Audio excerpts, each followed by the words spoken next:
Now, explorer Jim McNeill has spent over 30 years braving freezing temperatures and battling challenging Arctic conditions.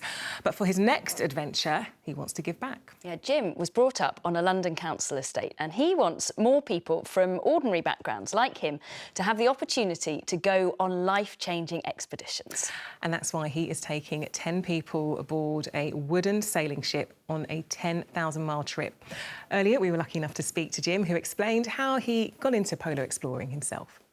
Well, that's how I started. Someone gave me a chance to learn about the mountains and I went on an outward bound course. I was a naughty boy at school, so that's what they sent me on.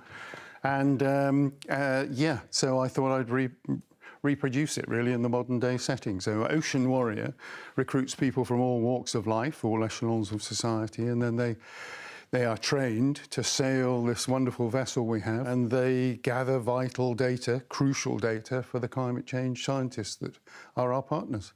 Tell us exactly where you're going, how long it's going to take. What might people expect? Well, it's a fantastic journey. It starts off 800 miles from the North Pole in our polar base in Svalbard, goes all the way down the Norwegian coast, the east coast of Britain, around the bottom of Britain into Plymouth, picks up a load of scientific gear, and then goes all the way up the other side, through the Faroes, onto Iceland, onto Greenland, up the Greenland coast, crosses across to Baffin Island, and into the Lancaster Sound, which is the beginning of the Northwest Passage, and Resolute Bay, which is our second polar base.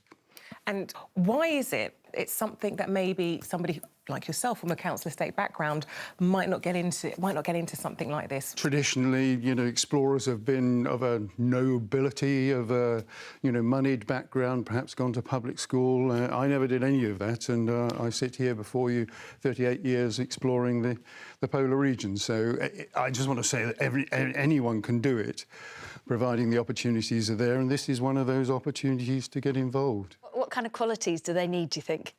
Well, If anyone's watching now and they're thinking, this sounds like something I could be interested in. I need nice people. OK. Sounds easy, but it's not, really. In an expedition, you have a sort of microcosm of society, and those that are good in that microcosm, in that team, are those that, A, get to know themselves, and are happy with themselves, but B, they learn very quickly that if they look after each other in a really nice way, then the whole thing becomes more safe and much more enjoyable. It's weird, back in the day, it was more accessible, right? You had people from all walks of life. Well, yeah, I mean, the whole thing comes out of Ice Warrior, which has been going 21 years, and we trained 450 people to be polar explorers, and the idea was to emulate the golden era, where there were no experts, and so they did call for people to volunteer from all walks of life, and there were mostly men in those days, but you know, we take the whole gambit, and it's very rich for that too. What is life like at the North Pole? What kind of sights do you see? What kind of sounds do you hear? This one is fantastic because you've got a lovely warm boat, and it is a beautifully comfortable boat. Up on deck, it's not so good. You might be chipping off ice and the wind might take it down to -80 or something like that. -80? So it's quite nasty up ahead.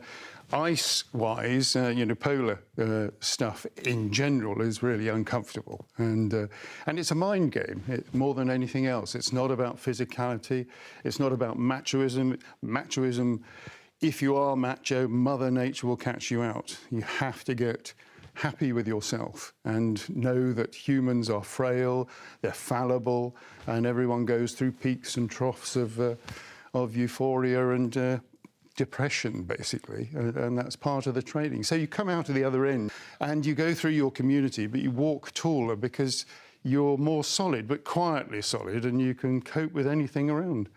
And how much does this sort of thing cost? Well, we've got some free places. We've got, I train people to raise the money to do it, and otherwise you can pay for it. So it's anything from £8,000 up to £18,000. And when are you setting off? June the 25th, we will set off from Svalbard, and we will be in London on the 12th and 11th, or 11th and 12th of July. OK, well, we wish you the very best of luck. Are you tempted to? I am. It's the ice picking I'm really feeling, yeah. I've got a contract. -80. No, it sounds amazing. Good luck with everything. Thank you very much for covering it. Really appreciate it.